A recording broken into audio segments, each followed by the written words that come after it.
Oh boy, oh boy, oh boy. So, this might actually be, for Detroit Red Wings fans, the worst case scenario?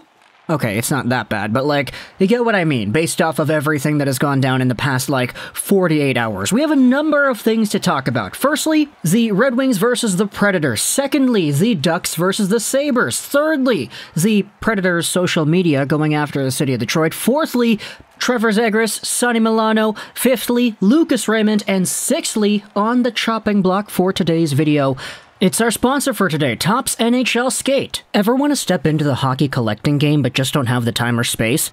Big fan of hockey cards or Hockey Ultimate Team and want more content? Well, you're in luck, because with the Topps Skate app, you can satisfy that craving. Skate is a place where hockey fans all over the world can collect their favorite players and connect with other fans. You're likely already familiar with Topps trading cards, but Skate brings you all the same joys of collecting from the comfort of your smartphone. Just download the app for free, create an account, and get started on your collection. Daily missions, the mystery box, and spinning the wheel will help you get free cards and coins for your collection. Best of all, you can meet and trade cards with other members of the community as well to help complete your sets.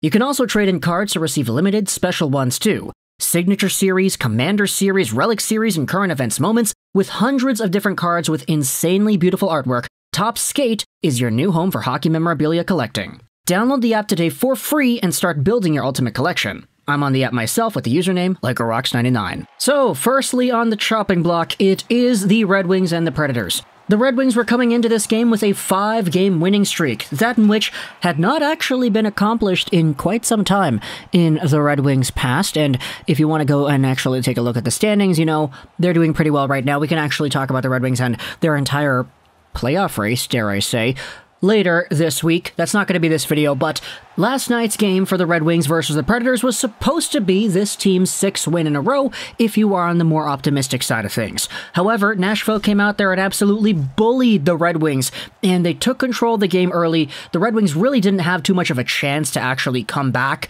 and fight in this game, as Nashville was just all over them. The final score is 5-2.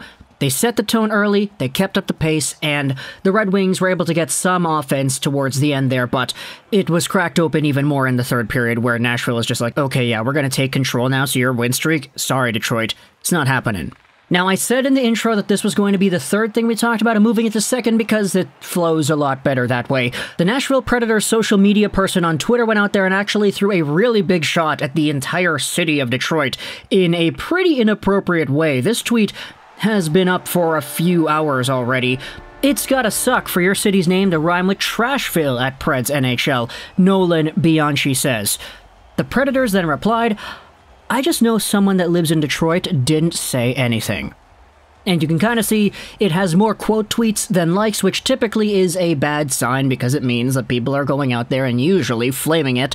But this has been up for a while. It does seem kind of like a low blow, but either way, there's that, I guess. Meanwhile, on the other side of Lake Erie, you can either cut in north across Mississauga through London, etc., or cut in south through Toledo and Cleveland. In Buffalo, New York, we had ourselves a hockey game between the Sabres and the Ducks. It was a 2-0 Anaheim Ducks victory, so a pretty close score on the score sheet there. But this game was kind of a big deal. Not because of the standings necessarily, not because of the 2-0 or whatever, 2-0 games happen quite a lot, but because of the goals that were scored. The first goal was scored by one Sonny Milano, who has actually been on a heater, traded over to the Ducks from Columbus earlier in the year. A guy who was always offensively inconsistent, but extraordinarily talented when given certain opportunities. He's been out there on an absolute heater this season for the Ducks. Under a point per game, he scores the first goal on the night against Buffalo, and it's the goal of the year. I'm sorry, Connor McDavid. You had 2 Goal of the Year candidates, but this one by Sonny Milano is probably the most creative, cool, and just bizarre goal that we have seen in a very long time. Trevor Zegras gets the pass from, I believe it's Rickard Rakell, down low behind the net. The Sabres have 3 defenders all in front of the net, not challenging Zegras, giving him a lot of time and space. Zegras evaluates his options, he puts his stick down on the ice, picks the puck up, and it looks like he's going for a Michigan. And he doesn't do that. You could see the Buffalo Sabres defenseman on the side trying to take his stick and swat Zegras' stick down in order to get that Michigan blocked.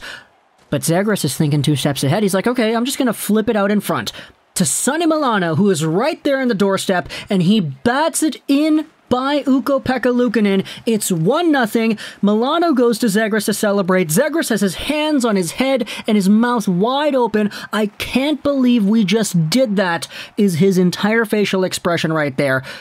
Trevor Zegras did a Michigan assist, flipped it over the goal, and Milano was right there to bat it in. It's the NHL 06 intro, if you're old enough to remember that. But it finally happens here. Pavel Datsyuk tried to do this like a long time ago. Didn't work. We have seen a few Michigan goals already. Andrei Svechnikov, Forsberg, etc. But not like this. Not like this in the slightest. Now, Trevor Zegras, if you take a look at where he is in the NHL rookie scoring points race, the guy's got 22 points in 25 games, 6 goals, 16 assists. He is now tied for first in rookie scoring with Lucas Raymond. Now, this assist was the one that actually put him in this position in the first place, and the reason why we need to talk about Raymond too is because that Red Wings game yesterday, 5-2 Nashville, Raymond went pointless. He's been at 22 points for a while now. He was at a point per game when he was at 20 games played or something like that. The race is tightening up. Even Michael Bunting is at 19 points now. He has overtaken Moritz Seider too.